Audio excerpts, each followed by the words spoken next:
Hola, soy Elena Martínez, y tengo una historia que contar.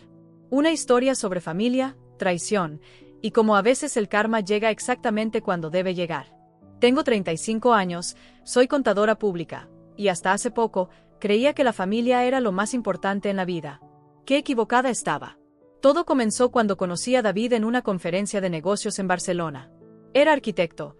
Tenía una sonrisa que iluminaba cualquier habitación y una forma de hablar que me hacía sentir como si fuera la única persona en el mundo. Nos enamoramos perdidamente. Después de 2 años de noviazgo, decidió proponerme matrimonio en el mismo lugar donde nos conocimos. Fue el momento más feliz de mi vida. Inmediatamente llamé a mi familia para contarles la noticia. Mi madre, Carmen, respondió con un frío «Qué bien, mija», como si le hubiera contado que había comprado pan. Mi hermana mayor, Patricia, directamente me preguntó si David tenía dinero, porque no vaya a ser que te cases con un muerto de hambre. Mi hermano menor, Roberto, ni siquiera contestó el teléfono durante 3 días. Mi padre había muerto cuando yo tenía 22 años, dejándonos una herencia considerable que se repartió entre los 4 hermanos. Yo era la más joven y siempre fui la que menos atención recibía. Mis hermanos mayores, Patricia, Roberto y Carlos, siempre fueron los favoritos. Ellos estudiaron carreras caras, tuvieron bodas fastuosas pagadas por papá, y nunca les faltó nada. Yo me pagué mis propios estudios trabajando de mesera por las noches. Cuando llegó el momento de planear la boda, pensé que las cosas cambiarían. Me equivoqué completamente. Le pedí a Patricia que fuera mi madrina de bodas. Su respuesta fue: «Elena, la verdad es que no sé si pueda. Tengo muchos compromisos». Le pregunté cuáles eran esos compromisos tan importantes. «Es que Melissa tiene competencia de gimnasia ese fin de semana». Su hija de 8 años tenía una competencia local que duraba 2 horas, pero era más importante que la boda de su hermana. Roberto fue aún peor.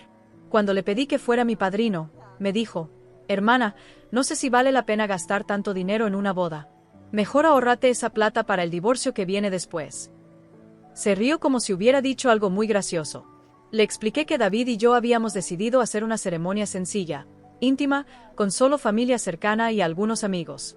Sencilla o no, todas las bodas son iguales. Una pérdida de tiempo y dinero. Carlos, el hermano del medio, simplemente me dijo que no podía venir porque había planeado un viaje a Cancún con sus amigos. Ya sabes cómo es esto, Elena. Los boletos no se pueden cancelar. Mentira. Yo sabía que había comprado esos boletos después de que yo anunciara la fecha de mi boda. Mi madre fue la peor de todos. Cuando fui a su casa a mostrarle el vestido que había elegido, ni siquiera levantó la vista del televisor. «Se ve bien», murmuró. Le pregunté si vendría a la ceremonia. «Claro, mija, si no tengo nada mejor que hacer». Si no tenía nada mejor que hacer. Como si la boda de su hija fuera un plan de último recurso. Las semanas pasaron y la indiferencia de mi familia solo empeoró. Ninguno preguntaba sobre los preparativos, ninguno se ofrecía a ayudar, ninguno mostraba ni el más mínimo interés. Mientras tanto, la familia de David estaba emocionadísima. Su madre, doña Isabel, me llamaba todos los días para preguntarme si necesitaba ayuda con algo. Sus hermanas habían organizado una despedida de soltera preciosa. Su padre había insistido en pagar la luna de miel como regalo de bodas. Una semana antes de la ceremonia, decidí hacer una última llamada a cada uno de mis familiares para confirmar su asistencia. Las respuestas que recibí me partieron el corazón, pero al mismo tiempo, me abrieron los ojos para siempre. Patricia me dijo: «Elena, la verdad es que no voy a poder ir. Melissa se enfermó y no puedo dejarla sola». Mentira. Esa misma tarde vi fotos de Melissa en Instagram jugando en el parque con sus amigas. Roberto fue directo al grano: «Hermana, sinceramente, no me nace ir a tu boda. No conozco a ese tipo y no me parece que sea para ti». David había intentado durante meses conectar con mis hermanos. Los había invitado a cenar varias veces, había ido a eventos familiares, siempre con la mejor actitud. Pero ellos nunca le dieron una oportunidad. Carlos me soltó la verdad: «Elena, tu boda es el mismo día que el cumpleaños de mi suegra. No puedo faltar a eso». Su suegra cumplía años todos los años el mismo día, pero mi boda era única en la vida. Mi madre fue la que más me dolió. «Mija, la verdad es que no me siento bien. Mejor celebramos después cuando regreses de la luna de miel». No se sentía bien desde el día que anuncié mi compromiso, aparentemente. Esa noche lloré como no había llorado desde la muerte de mi padre. David me encontró en el balcón de nuestro apartamento, con los ojos rojos y el corazón roto. «Mi amor, ¿qué pasa?», Me preguntó con esa ternura que siempre me consolaba. Le conté todo. Su reacción me sorprendió. Elena, me dijo tomando mis manos, una familia no se define por la sangre que compartes con otras personas. Se define por las personas que eligen estar a tu lado en los momentos más importantes de tu vida. Tenía razón. Su familia me había recibido con los brazos abiertos desde el primer día. Sus amigos se habían convertido en mis amigos. Había construido mi propia familia sin darme cuenta. 2 días antes de la boda, tomé una decisión. No iba a rogarle a mi familia que viniera. No iba a suplicar por su amor. Si no querían formar parte del día más importante de mi vida, era su decisión, no mía. El día de mi boda fue el más hermoso de mi vida. Me casé en una pequeña iglesia en las afueras de la ciudad, rodeada de las personas que realmente me amaban. La familia de David, mis amigos de la universidad, mis compañeros de trabajo y algunas amigas de la infancia que se habían convertido en mis hermanas del corazón. Nadie de mi familia biológica apareció. Durante la ceremonia, esperé hasta el último momento que alguien llegara. Que mi madre entrara por la puerta principal con lágrimas en los ojos pidiendo perdón. Que Patricia apareciera corriendo con un ramo de flores. Que Roberto se presentara con un traje arrugado pero con una sonrisa sincera. Nada. La silla reservada para mi familia permaneció vacía durante toda la ceremonia. Pero ¿sabes qué? No importó. Porque me di cuenta de que estaba rodeada de amor verdadero. El padre de David me entregó en el altar con lágrimas en los ojos, diciéndome que se sentía honrado de hacerlo. La madre de David lloró durante toda la ceremonia y después me abrazó diciéndome, «Bienvenida a la familia, hija». Sus hermanas fueron mis damas de honor y se comportaron mejor que mis propias hermanas jamás lo hicieron. Durante la recepción, no dejé de sonreír ni un solo momento. Bailé con mi esposo, brindé con nuestros invitados, y me sentí completa. Por primera vez en mi vida, entendí lo que significaba estar rodeada de personas que te valoran y te celebran. Los meses siguientes fueron los más felices de mi vida. David y yo nos mudamos a una casa preciosa en las afueras de la ciudad. Empecé mi propio despacho contable y los clientes llegaban por recomendaciones. Mi vida profesional florecía, mi matrimonio era sólido, y había encontrado mi lugar en el mundo. Mi familia biológica, por supuesto, no se comunicó conmigo después de la boda. Ni una llamada preguntando cómo había estado la ceremonia. Ni un mensaje preguntando por la luna de miel. Nada. Era como si yo hubiera dejado de existir el día que decidí no rogar por su presencia. 6 meses después de mi boda, recibí una llamada que cambiaría todo para siempre. Era el abogado de mi tío Ernesto, el hermano mayor de mi padre. Tío Ernesto nunca se había casado, no tenía hijos, y siempre había sido el más exitoso económicamente de toda la familia. Tenía una cadena de restaurantes, varios edificios de apartamentos, y una fortuna considerable. Señora Elena, me dijo el licenciado Herrera con voz solemne, lamento informarle que su tío Ernesto falleció ayer por la noche de un infarto. Necesito que venga a mi oficina lo antes posible para la lectura del testamento. Mi tío Ernesto había muerto. El hombre que me había pagado mis libros de universidad cuando mi familia se negó. El que me había felicitado sinceramente cuando me gradué. El único que me había preguntado por mi novio cuando anuncié mi compromiso.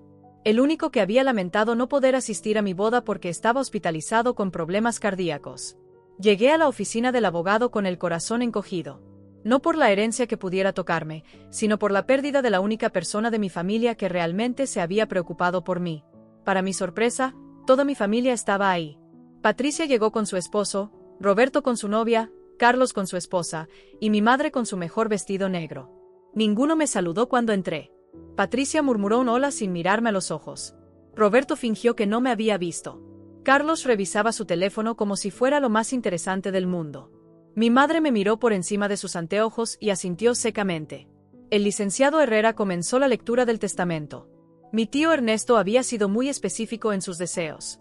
A mi hermana Carmen, le dejo mi reloj de oro y mis mejores deseos para su futuro. Mi madre sonrió satisfecha, esperando que hubiera más. A mi sobrino Carlos, le dejo mi colección de libros de historia y mi escritorio de caoba. Carlos se acomodó en su silla, esperando lo que realmente importaba. A mi sobrino Roberto, le dejo mi auto clásico y mis herramientas de carpintería. Roberto esbozó una sonrisa confiada. A mi sobrina Patricia, le dejo mi vajilla de porcelana y mis cuadros del comedor. Patricia se veía nerviosa pero optimista. Yo esperaba en silencio, sin expectativas. Mi tío había sido generoso conmigo en vida, no esperaba nada más después de su muerte. Y finalmente, continuó el abogado, A mi sobrina Elena Martínez, quien fue la única persona de esta familia que me invitó a su boda, la única que se preocupó por visitarme en el hospital, la única que mantuvo contacto conmigo estos últimos años, le dejo la totalidad de mis bienes restantes, mis 3 restaurantes, mis 5 edificios de apartamentos, mis cuentas bancarias y todas mis inversiones. El valor total de esta herencia asciende aproximadamente a 8 millones de euros. El silencio en la oficina fue ensordecedor. Literalmente podías escuchar respirar a cada persona. Mi madre se puso pálida como un papel. Patricia abrió la boca pero no salió ningún sonido. Roberto se quedó con los ojos como platos. Carlos dejó caer su teléfono al suelo. Yo no podía creer lo que estaba escuchando. 8 millones de euros. Mi tío me había dejado toda su fortuna. El abogado continuó leyendo. Elena siempre fue diferente al resto de su familia. Mientras sus hermanos y su madre solo se acercaban a mí cuando necesitaban algo, Elena me llamaba solo para preguntarme cómo estaba. Cuando estuve en el hospital el mes pasado, fue la única que vino a visitarme. Me contó sobre su boda, me mostró fotos, me habló de su esposo con tanto amor que me hizo recordar por qué vale la pena luchar por las cosas importantes en la vida. Las lágrimas corrían por mis mejillas. Mi tío había estado más atento de lo que yo pensaba. El testamento continuaba. He observado durante años cómo la familia trató a Elena. Cómo la ignoraron, cómo la menospreciaron, cómo la hicieron sentir invisible. Pero Elena nunca perdió su bondad, nunca se volvió amarga, nunca dejó de ser una buena persona. Merece todo lo bueno que la vida pueda darle. Patricia fue la primera en reaccionar. Esto es imposible. Tío Ernesto estaba enfermo, no sabía lo que hacía. Este testamento no puede ser válido. El abogado la miró por encima de sus anteojos. Señora Patricia, este testamento fue redactado hace 3 meses, cuando el señor Ernesto estaba en pleno uso de sus facultades mentales. Fue evaluado por 2 psiquiatras independientes que certificaron su capacidad mental. Es completamente válido. Roberto se levantó de su silla furioso. Esto es una injusticia. Elena siempre fue la consentida de papá, y ahora resulta que también era la consentida del tío Ernesto. Me reí internamente. ¿Consentida? Yo que había trabajado desde los 16 años para pagarme mis estudios mientras mis hermanos recibían todo en bandeja de plata. Mi madre finalmente encontró su voz. Elena, esto no está bien. La herencia debe repartirse entre todos los hermanos por partes iguales. Es lo justo. ¿Lo justo? ¿Dónde había estado esa preocupación por la justicia el día de mi boda? Carlos intentó una aproximación diferente. Elena, sé que hemos tenido nuestras diferencias, pero al final somos familia. Seguramente podemos llegar a un acuerdo que beneficie a todos. Ahora sí era familia. Cuando necesitaban mi herencia, ahora sí éramos familia. Me levanté de mi silla con una calma que no sabía que tenía. Los miré uno por uno, a estos extraños que compartían mi sangre pero que nunca compartieron mi vida. ¿Saben qué es lo más triste de todo esto?, les dije. Que hasta este momento, ninguno de ustedes me ha preguntado cómo estuvo mi boda. Ninguno me ha preguntado si soy feliz en mi matrimonio. Ninguno ha mostrado el más mínimo interés por mi vida, hasta que supieron que había heredado dinero. Patricia intentó interrumpirme. Elena, nosotros siempre. La corté inmediatamente. No, Patricia. No siempre. Nunca. Durante 35 años he esperado que me traten como parte de esta familia, y durante 35 años me han demostrado que no lo soy. La diferencia es que ahora ya no me importa. Me dirigí hacia la puerta y antes de salir, me volteé una última vez. El tío Ernesto escribió en su testamento algo más que el abogado no leyó todavía. El licenciado Herrera asintió y continuó leyendo. Si algún miembro de mi familia intenta impugnar este testamento o presionar a Elena para que comparta la herencia, automáticamente perderán incluso los pequeños legados que les he dejado, y todo irá a Elena. La cara de horror de mi familia fue inolvidable. Se dieron cuenta de que no tenía ningún poder, ninguna carta que jugar. O aceptaban las migajas que mi tío les había dejado, o se quedaban completamente sin nada. Salí de esa oficina sintiéndome liberada por primera vez en mi vida. No por el dinero, aunque no voy a mentir diciendo que no importaba. Me sentía liberada porque finalmente había cortado las cadenas invisibles que me ataban a personas que nunca me valoraron. Esa noche, David y yo celebramos de una manera muy sencilla.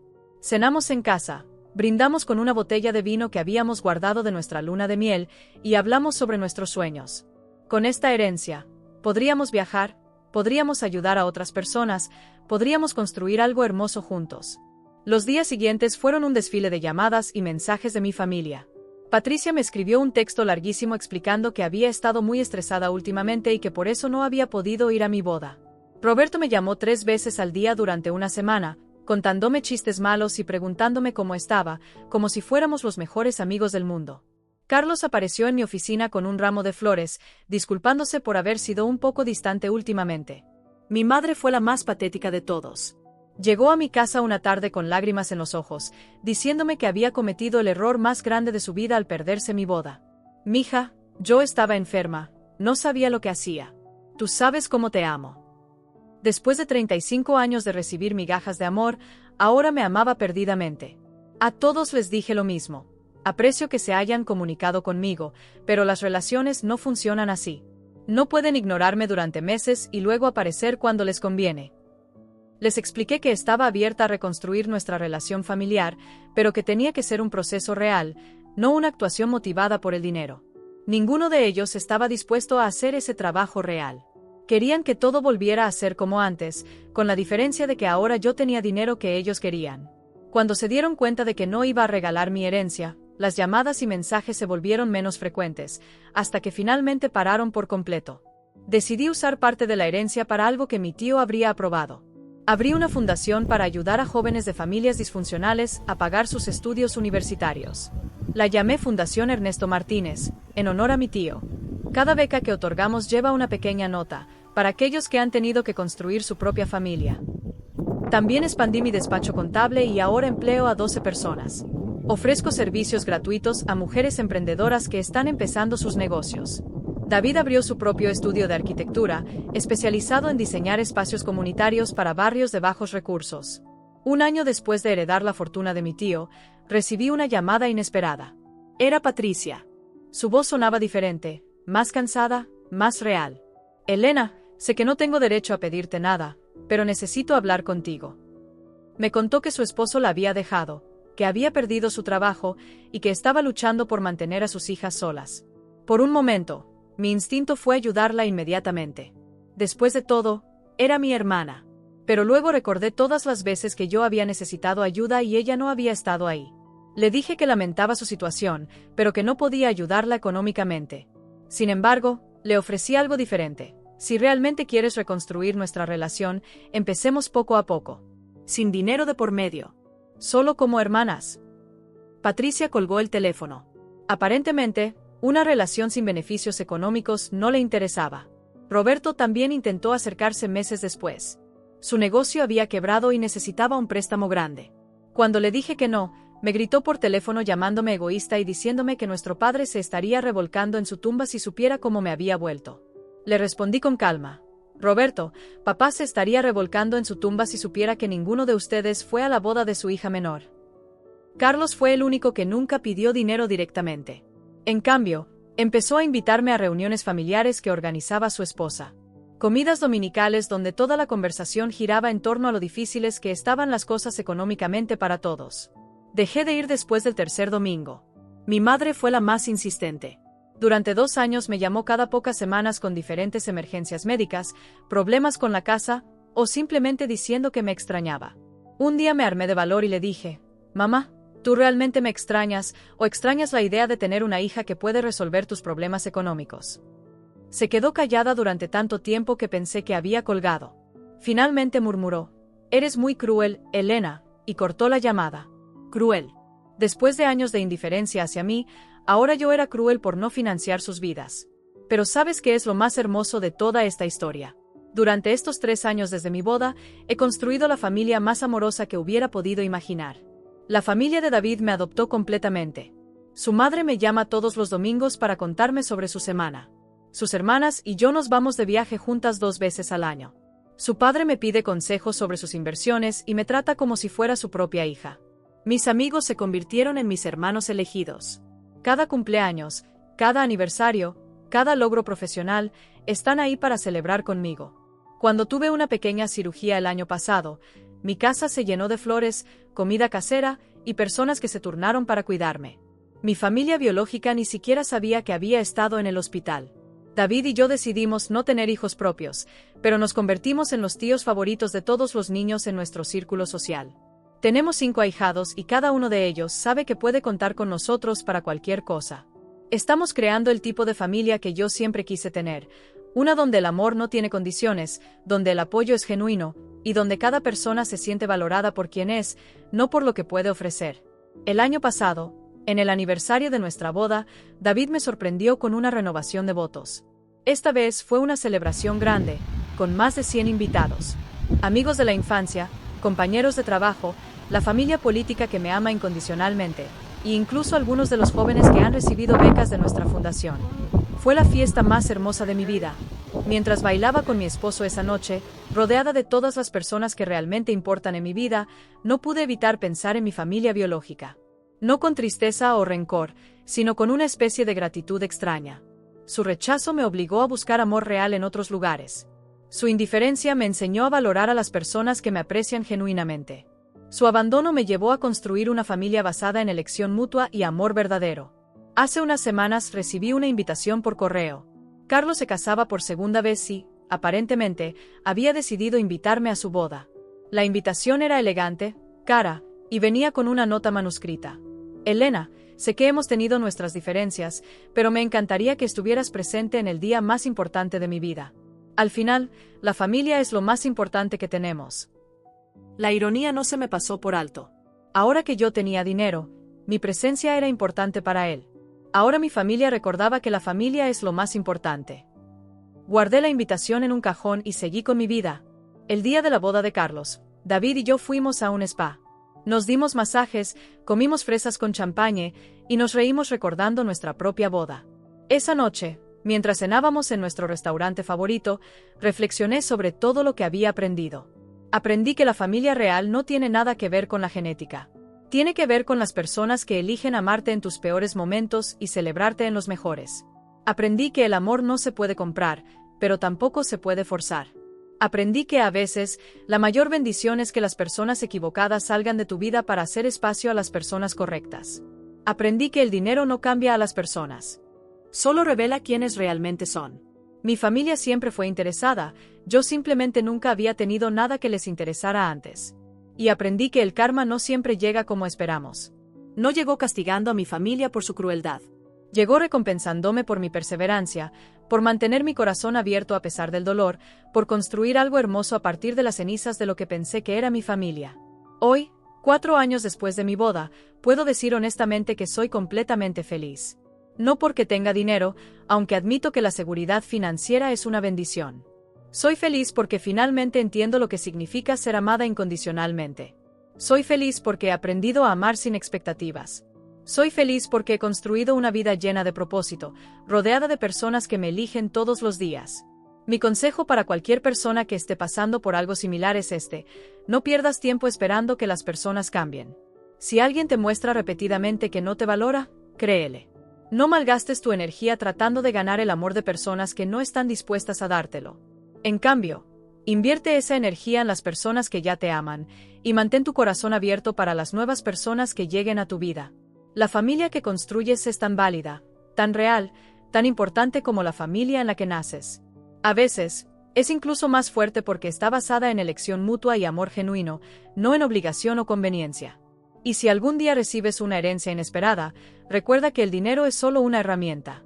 Puedes usarlo para vengarte, para comprar afecto, o para hacer algo hermoso en el mundo. Yo elegí hacer algo hermoso, y esa decisión me ha traído más felicidad que cualquier cantidad de dinero jamás podría. Nadie de mi familia vino a mi boda, y al final, eso fue exactamente lo que necesitaba para darme cuenta de que ya tenía todo el amor que necesitaba a mi alrededor. Solo tenía que abrir los ojos para verlo. La vida tiene una forma extraña de poner a cada persona exactamente donde pertenece. Mi familia biológica pertenece en mi pasado. Mi familia elegida pertenece en mi presente y mi futuro. Y yo, finalmente, pertenezco exactamente donde estoy. Rodeada de amor real, construyendo algo hermoso y viviendo la vida que siempre merecí tener. Al final, todos heredamos exactamente lo que nos merecemos. Yo merecía amor, respeto y una familia que me celebrara. Y eso fue exactamente lo que heredé, solo que no vino de donde esperaba que viniera. Mi historia no es sobre venganza o sobre dinero. Es sobre encontrar tu lugar en el mundo, sobre construir la vida que mereces, y sobre aprender que a veces, las mejores cosas llegan cuando finalmente tienes el valor de soltar lo que nunca fue realmente tuyo. Esa es mi historia. Una historia sobre pérdida, pero sobre todo, una historia sobre encontrar exactamente dónde perteneces. Pero la historia no termina ahí. Porque la vida, como he aprendido, siempre tiene más capítulos de los que esperamos. 5 años después de mi boda, cuando ya había construido mi nueva vida y había encontrado paz con mi pasado, recibí una llamada que jamás esperé. Era un domingo por la mañana. David y yo estábamos desayunando en nuestro jardín, leyendo los periódicos y disfrutando del sol de primavera. El teléfono sonó y vi un número que no reconocía. ¿Elena Martínez?, preguntó una voz joven al otro lado de la línea. Soy Sofía, la hija de Patricia. ¿Tu sobrina? Mi corazón se detuvo por un momento. Sofía tenía ahora 14 años. La última vez que la había visto tenía 9, en el funeral de mi tío Ernesto. Hola, Sofía, respondí cautelosamente. ¿Cómo conseguiste mi número? Lo busqué en internet, dijo con una honestidad que me sorprendió. Tía Elena, necesito hablar contigo. Pero no por dinero, añadió rápidamente, como si hubiera leído mi mente. Es sobre mamá. Está muy enferma y, bueno, no tiene a nadie más. Resulta que Patricia había desarrollado cáncer de ovario 6 meses atrás. Había empezado con quimioterapia, pero los tratamientos eran caros y su seguro médico no cubría todo. Había perdido su trabajo por las constantes ausencias médicas, y su exesposo se había negado a ayudar económicamente alegando que ya pagaba la pensión alimenticia de las niñas. ¿Por qué no me llamó ella directamente?, pregunté, aunque creo que ya sabía la respuesta. Porque tiene orgullo, respondió Sofía con una madurez que no esperaba de una adolescente. Y porque sabe que se portó mal contigo. Me ha contado sobre tu boda, tía Elena.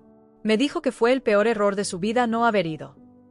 Sofía me contó que Patricia había estado hablando mucho sobre mí durante su enfermedad. Le había explicado a sus hijas cómo habían tratado mal a su hermana menor, cómo habían priorizado cosas sin importancia sobre la familia real.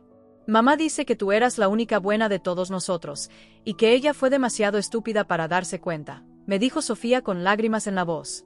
¿Dónde están tu hermana y tu abuela?, pregunté. Melissa está conmigo, pero ella solo tiene 11 años. La abuela Carmen viene a veces, pero siempre termina peleando con mamá sobre dinero. Los tíos Roberto y Carlos, bueno, dijeron que no pueden ayudar porque tienen sus propios problemas. Por supuesto.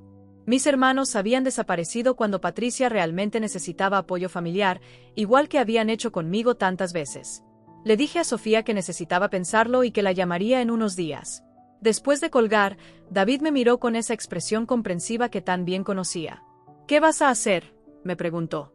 No lo sé, admití. Parte de mí quiere decir que no es mi problema. Pero otra parte, es mi sobrina, David. Son niñas inocentes que no tienen culpa de los errores de su madre. Esa noche no pude dormir. Recordé a la Patricia de nuestra infancia, antes de que los celos y la competencia familiar la cambiaran. Recordé cómo me había defendido una vez cuando unos niños del colegio se burlaron de mí. Recordé cómo me había enseñado a maquillarse para mi primer baile de graduación. Pero también recordé su frialdad cuando anuncié mi compromiso. Su ausencia en mi boda. Su llamada pidiendo dinero después de enterarse de mi herencia. Su silencio durante todos estos años.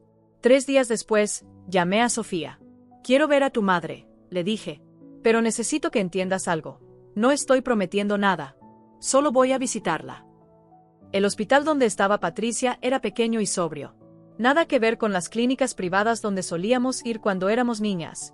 Encontré su habitación después de preguntar en recepción. La puerta estaba entreabierta, y por un momento, dudé si entrar. La mujer que vi en esa cama de hospital no se parecía en nada a la Patricia que recordaba. Había perdido mucho peso, su cabello había desaparecido por completo debido a la quimioterapia, y su piel tenía un tono grisáceo que me asustó. Pero cuando me vio, sus ojos se llenaron de lágrimas inmediatamente. Elena, murmuró. ¿Viniste? Hola, Patricia, dije sentándome en la silla junto a su cama. ¿Cómo te sientes? Como si me hubiera atropellado un camión, intentó bromear, pero su voz se quebró. Elena, yo, no sé ni por dónde empezar a pedirte perdón. Entonces no empieces por ahí, le dije. Cuéntame sobre tu tratamiento. ¿Qué dicen los doctores? Patricia me explicó su situación médica con una honestidad brutal.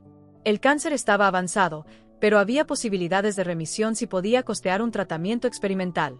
El problema era que costaba 50.000 euros, una cantidad imposible para ella. No te estoy pidiendo dinero, añadió rápidamente.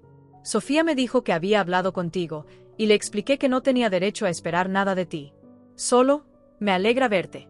Había olvidado lo mucho que me hacía falta tener a mi hermana pequeña cerca. Esas palabras me partieron el corazón. Durante 35 años había esperado escuchar a Patricia llamarme su hermana pequeña con cariño, no con condescendencia. ¿Por qué no viniste a mi boda, Patricia?, le pregunté directamente. Ya no tenía sentido andar con rodeos. Patricia cerró los ojos y suspiró profundamente. Porque era una estúpida envidiosa, admitió. Porque siempre había sentido que tú eras mejor que yo en todo.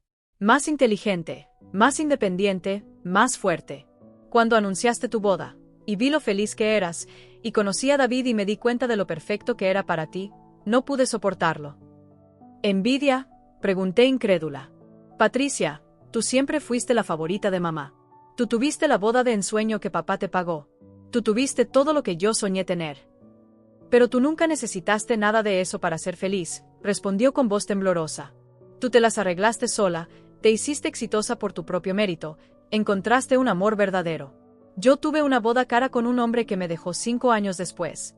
Tú construiste algo real. Patricia me contó que había pasado estos años lamentando profundamente su decisión. Que había seguido mi carrera profesional desde lejos, orgullosa pero demasiado avergonzada para contactarme. Que había visto fotos de mi renovación de votos en redes sociales y había llorado toda la noche. ¿Sabes lo que más me duele?, me dijo. Que cuando las niñas me preguntan sobre su tía Elena, tengo que admitir que no sé nada sobre tu vida. Que por mi culpa, mis hijas no conocen a la tía más increíble que podrían tener. Esa conversación duró 3 horas. Patricia me habló de su divorcio, de lo difícil que había sido criar a las niñas sola, de cómo había reflexionado sobre nuestras infancias durante estos años. Me pidió perdón no solo por faltar a mi boda, sino por años de tratarme como si fuera menos importante que el resto de la familia. No espero que me perdones, me dijo al final. Solo quería que supieras que me doy cuenta del error tan grande que cometí. Y que si pudiera volver el tiempo atrás, estaría en primera fila en tu boda, gritando de felicidad por ti. Salí del hospital con el corazón revuelto. David me esperaba en el carro y pudo ver inmediatamente que había sido una conversación intensa. ¿Cómo estuvo?, me preguntó mientras manejaba de regreso a casa. Complicado, admití. Creo que su arrepentimiento es genuino. Pero no sé si eso es suficiente. Esa noche, David y yo tuvimos una de nuestras conversaciones más profundas. Él me hizo preguntas que me ayudaron a aclarar mis sentimientos. ¿Qué necesitaba de Patricia para poder perdonarla? ¿Era su arrepentimiento suficiente? ¿O necesitaba algo más? ¿Qué era lo mejor para Sofía y Melissa en esta situación? ¿Sabes qué creo que es lo más importante aquí?, me dijo David. No se trata de si Patricia merece tu perdón. Se trata de si tú necesitas dárselo para tu propia paz interior. Decidí visitar a Patricia varias veces más durante las siguientes 2 semanas. En cada visita, nuestra conversación se volvía más profunda, más honesta. Me habló de cómo la envidia había envenenado su corazón durante años. De cómo había competido conmigo desde niña sin que yo siquiera me diera cuenta. De cómo había confundido el amor de nuestros padres con favoritismo y había desarrollado resentimiento hacia mí. ¿Sabes lo que más admiro de ti?, me dijo durante una de estas visitas. Que a pesar de todo lo que te hicimos, nunca te volviste amarga. Nunca te vengaste cuando tuviste la oportunidad. Seguiste siendo una buena persona. También conocí mejor a Sofía durante estas visitas. Era una adolescente increíblemente madura para su edad, que había tenido que crecer rápido debido a las circunstancias. Me contó sobre sus sueños de estudiar medicina, sobre cómo había estado cuidando a su hermana menor durante la enfermedad de su madre, sobre cómo extrañaba tener una familia extendida que las apoyara. Tía Elena, me dijo un día, mamá me ha contado mucho sobre cuando ustedes eran pequeñas. Me dijo que tú siempre fuiste su hermana favorita, pero que fue demasiado orgullosa para admitirlo. ¿Crees que algún día podría ser nuestra tía de verdad? No por dinero, añadió rápidamente, sino porque las niñas como Melissa y yo necesitamos adultos en nuestras vidas que nos amen. Esa pregunta me rompió el corazón de la manera más hermosa posible. Una semana después, tomé una decisión. No solo pagaría el tratamiento experimental de Patricia, sino que también me haría cargo de todos los gastos de Sofía y Melissa mientras su madre se recuperaba. Pero esto vendría con condiciones. Patricia, le dije durante mi siguiente visita, he decidido ayudarte. Pero necesito que entiendas que esto no es solo sobre dinero. Si vamos a reconstruir nuestra relación, tiene que ser real. Nada de pretender que el pasado no existió, nada de actuar como si fuéramos las mejores amigas de siempre. Patricia asintió con lágrimas en los ojos. Lo que tú digas, Elena. Te juro que voy a hacer todo lo posible por ser la hermana que debería haber sido desde el principio. El tratamiento experimental fue exitoso. Patricia respondió mejor de lo que los doctores esperaban, y después de 6 meses de tratamiento intensivo, el cáncer entró en remisión. Durante todo ese tiempo, desarrollamos lentamente una nueva relación como hermanas adultas. No fue fácil. Hubo momentos de tensión, conversaciones difíciles sobre el pasado y días en los que yo dudaba si había tomado la decisión correcta. Pero también hubo momentos hermosos. Patricia me enseñó a hacer el flan que había aprendido de nuestra abuela. Sofía y Melissa empezaron a pasar fines de semana en mi casa, llenándola de risas y energía juvenil. David se convirtió en el tío que las niñas nunca habían tenido. Un día, Patricia me sorprendió con una propuesta inesperada. Elena, sé que esto puede sonar loco, pero ¿te gustaría que tuviéramos una ceremonia? Como una renovación de nuestra hermandad. Algo simbólico para marcar nuestro nuevo comienzo. La idea me pareció hermosa y extraña a la vez. Organizamos una pequeña ceremonia en mi jardín, solo nosotras 4. Patricia, Sofía, Melissa y yo. Cada una escribió una carta expresando lo que significaba tener hermanas en su vida. Patricia lloró durante toda su carta, pidiendo perdón nuevamente y prometiendo ser la hermana que yo merecía. Yo escribí sobre segundas oportunidades y sobre cómo la familia puede curarse con tiempo y esfuerzo genuino. Sofía leyó una carta sobre lo feliz que estaba de finalmente conocer a su tía Elena y sobre cómo esperaba que algún día ella pudiera ser tan fuerte e independiente como yo. Melissa, que solo tenía 12 años, escribió algo simple pero profundo. Estoy feliz de que mi familia sea más grande ahora. Esa ceremonia no borró el pasado, pero marcó el comienzo de algo nuevo entre nosotras. Mientras Patricia se recuperaba, también empezó a contarme sobre Roberto y Carlos. Resultó que mis otros hermanos no habían desaparecido solo de la vida de Patricia, sino también uno del otro. Roberto había desarrollado problemas con el alcohol después de que su negocio quebrara, y había perdido contacto con toda la familia. Carlos se había mudado a otra ciudad con su nueva esposa y había cortado casi todo contacto con el resto de nosotros. Creo que todos nos dimos cuenta demasiado tarde de lo importante que era tener una familia unida, me dijo Patricia. Pero para entonces, ya habíamos lastimado tanto que era difícil saber cómo arreglar las cosas. Le pregunté si quería que intentáramos contactar a Roberto y Carlos para ver si ellos también estaban interesados en reconstruir las relaciones familiares. Patricia dudó por un momento antes de responder. Honestamente, Elena, creo que primero necesito enfocarme en ser una buena hermana para ti y una buena madre para mis hijas. Tal vez más adelante, cuando hayamos sanado lo nuestro, podamos pensar en los demás. Me pareció una respuesta sabia. Las relaciones toman tiempo para sanar, y es mejor hacerlo paso a paso. Un año después de que Patricia entrara en remisión, organizó algo que nunca esperé: una fiesta de aniversario de boda para David y mí. Había estado planeándola en secreto durante meses, coordinando con mi suegra y mis amigos cercanos. Es mi forma de celebrar el día más importante de tu vida que me perdí hace 6 años, me explicó con lágrimas en los ojos. Sé que no puedo borrar mi ausencia de tu boda real, pero puedo asegurarme de celebrar tu amor ahora. La fiesta fue pequeña pero perfecta. Patricia había recreado algunos elementos de mi boda original basándose en las fotos que había visto. Había contactado a mis amigos de la universidad, había preparado mi comida favorita, y había creado un álbum de fotos documentando estos últimos años de reconstrucción familiar. Durante el brindis, Patricia se levantó para hacer un discurso que nunca olvidaré. Elena, hace 6 años cometí el error más grande de mi vida al perderme la boda. No puedo cambiar eso, pero puedo prometerte que de aquí en adelante, nunca más me perderé un momento importante de tu vida. Eres la hermana más fuerte, más generosa y más amorosa que alguien podría pedir. David, tienes la mujer más increíble del mundo, y te agradezco por hacerla tan feliz. Esa noche, mientras David y yo nos preparábamos para dormir, me dijo algo que me quedó grabado. ¿Sabes qué es lo más hermoso de todo esto? Que demostraste que el perdón no es algo que das porque la otra persona lo merece. Es algo que das porque tú mereces vivir sin cargar ese peso. Tenía razón. Perdonar a Patricia no había sido sobre ella, había sido sobre liberarme a mí misma de la amargura que había cargado durante años. 2 años más tarde, recibimos noticias sobre Roberto. Mi madre, quien había mantenido contacto esporádico con él, nos contó que había tocado fondo con su alcoholismo y finalmente había decidido buscar ayuda.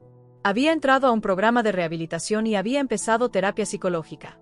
Patricia y yo decidimos visitarlo durante su proceso de recuperación.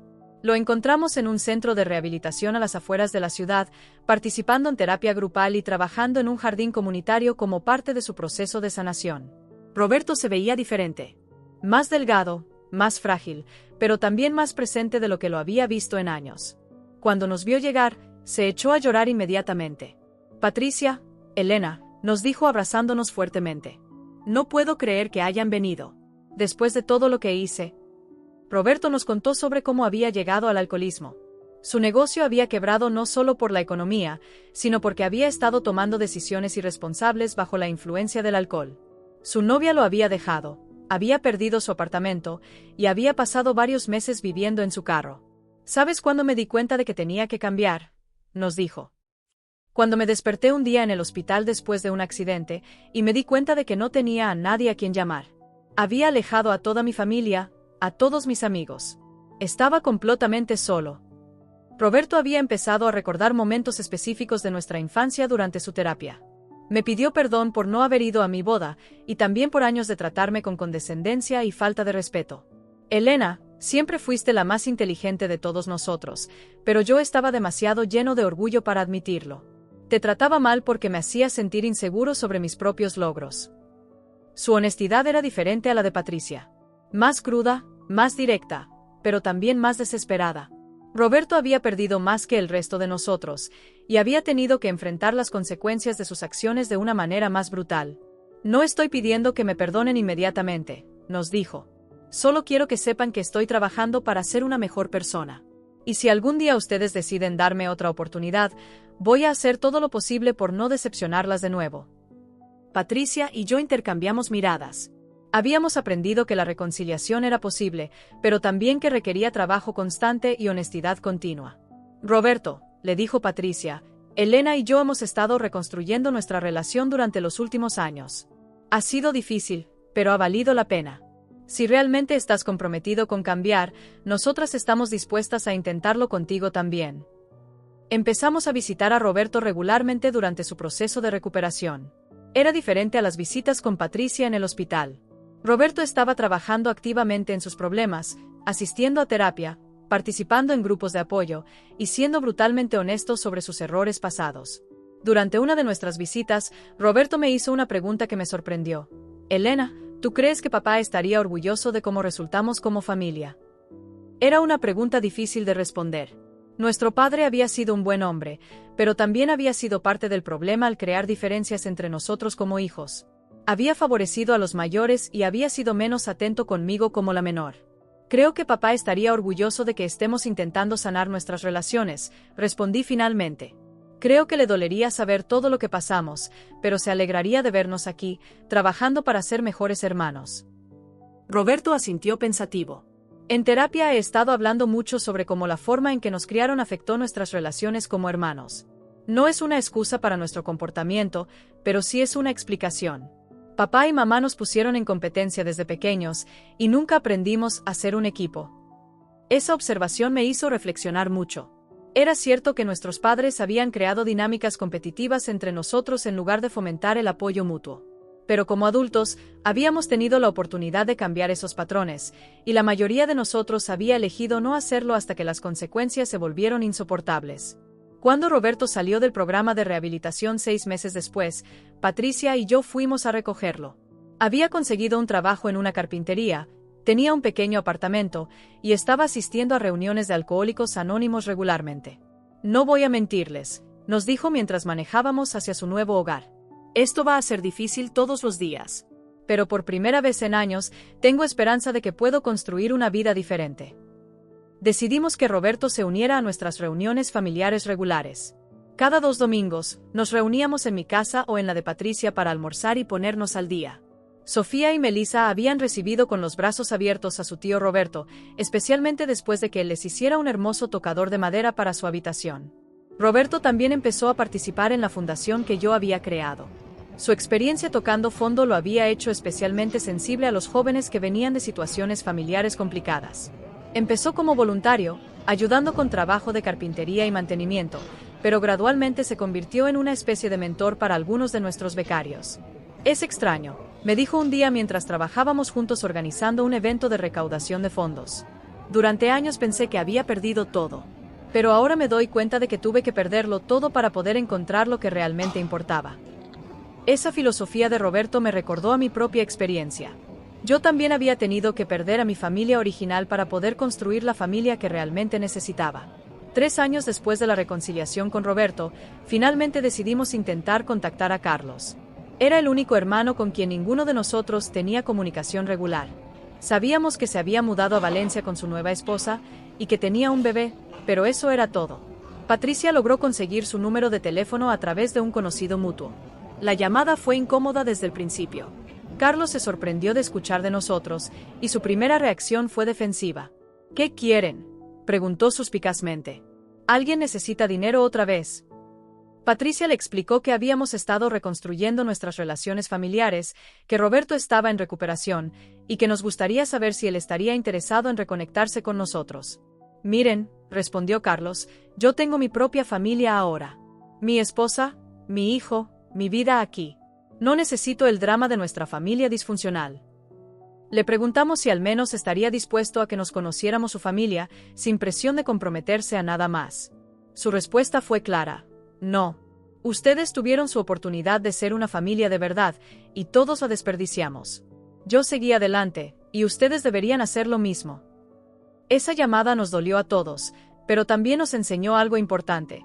No todas las relaciones se pueden sanar, y no todas las personas están dispuestas a hacer el trabajo necesario para la reconciliación.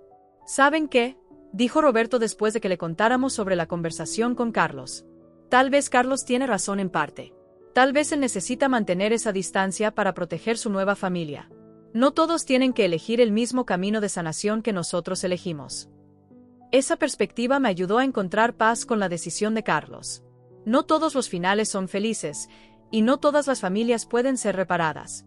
Pero eso no invalida el trabajo que nosotros habíamos hecho para sanar nuestras propias relaciones. El año pasado, Patricia, Roberto y yo decidimos hacer algo que había sido impensable años atrás: organizar una reunión familiar que incluyera a mi nueva familia política. Invitamos a la familia de David, a algunos de mis amigos más cercanos, a los becarios de la fundación que se habían vuelto parte de nuestra familia extendida, y por supuesto, a Sofía y Melissa. Fue una celebración hermosa y caótica, llena de risas, buena comida, y conversaciones que duraron hasta muy tarde. Viendo a Roberto jugando fútbol con los hijos de mis amigos, a Patricia ayudando a mi suegra en la cocina, y a Sofía contándole a David sobre sus planes universitarios, me di cuenta de algo increíble.